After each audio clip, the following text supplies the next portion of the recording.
খুড়ারা তো দেখতেই পাচ্ছ আমার ফ্রিডম গ্রুপের হোস্ট চন্দ্রমা দিদিভাই বাড়িতে চলে এসেছি আজ সকাল সকাল। তো আমি একটা বিশেষ কাজে এসেছিলাম খাতড়া।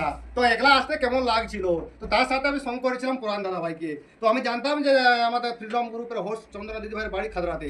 তো আমি জানতাম না যে বাড়িটা এত সামনে বা একদম লাইন সাইডে যাওয়ার সময় দেখা হয়ে যাবে বলে। তো সেই উদ্দেশ্যে আমি চন্দ্রমা দিদিভাই কিছু বলার জন্য অনুরোধ করছি। আমার খুবই ভালো লাগছে, পরানদা সুদীপটা আমার বাড়িতে এসছে আমার সাথে দেখা করতে, খুবই ভালো লাগলো। দাদা ভাইরা এসেছে, আমি খুবই খুশি। সত্যি কথা বলতে খুবই ভালো লাগলো আমার। তো দিদিভাই মানে এসে এতটা আপ্যায়ন পাবো আমি কল্পনাও করতে পারিনি।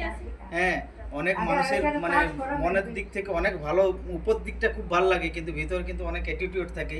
তো অ্যাকচুয়ালি দিদিভাইয়ের বাড়ি এসে কিন্তু সেটা একদম ধোয়া মুছে পরিষ্কার হয়ে গেল। তো দিদিভাই খুব ভালো মনের মানুষ, খুব ভালো লাগলো। হ্যাঁ, অনেকক্ষণ আছি, খুব ভালো লাগলো।